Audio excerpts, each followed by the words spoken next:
বাগমারা উপজেলার সোনাডাঙ্গা ইউনিয়ন পরিষদের সিমলা পূর্বপাড়ার আজকের এই উঠান বৈঠকের বিভিন্ন পর্যায়ের নেতৃবৃন্দ, পাশাপাশি আমাদের মা বোন এবং ভাই চাচা সব যারা আছেন সবাইকে আমার ব্যক্তিগত পক্ষ থেকে এবং বাগমারাবাসীর পক্ষ থেকে সংগ্রামী সালাম। আসসালামু আলাইকুম। আমি মা চাচির উদ্দেশ্যে বলতে চাই, আপনারা কি সত্যিকার অর্থে ভালো আছেন? একটু কথা বলবেন। আজকে এটা মানে সমাবেশ ওরকম মিটিং না, উঠান বৈঠক বলছি এটাকে, কারণ আপনাদের কথা শুনবো, আপনাদের সাথে আমাদের কিছু কথা শেয়ার করব।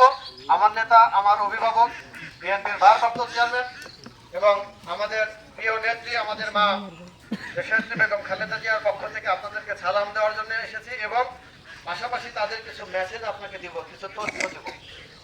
আগামী দিনে আপনাদের দোয়া এবং সমর্থন নিয়ে যদি বিএনপি রাষ্ট্রীয় ক্ষমতায় আসে এবং আমার নেতা বিএনপির ভারপ্রাপ্ত চেয়ারম্যান প্রধানমন্ত্রী হন, তাহলে এই আপনাদের মা বোনদের জন্য, নারীদের জন্য, শিশুদের জন্য এবং সবার জন্য কি কি করতে চান এটা বলার জন্য আপনাদের কাছে এসেছি। এবং আপনাদের যদি কোনো প্রস্তাবনা থাকে যে আসলে আমাদের এই এলাকার এই সমস্যা, সেটা আমরা চেষ্টা করব আমাদের ওপরের সর্বোচ্চ নেতার কাছে পৌঁছে দেওয়া।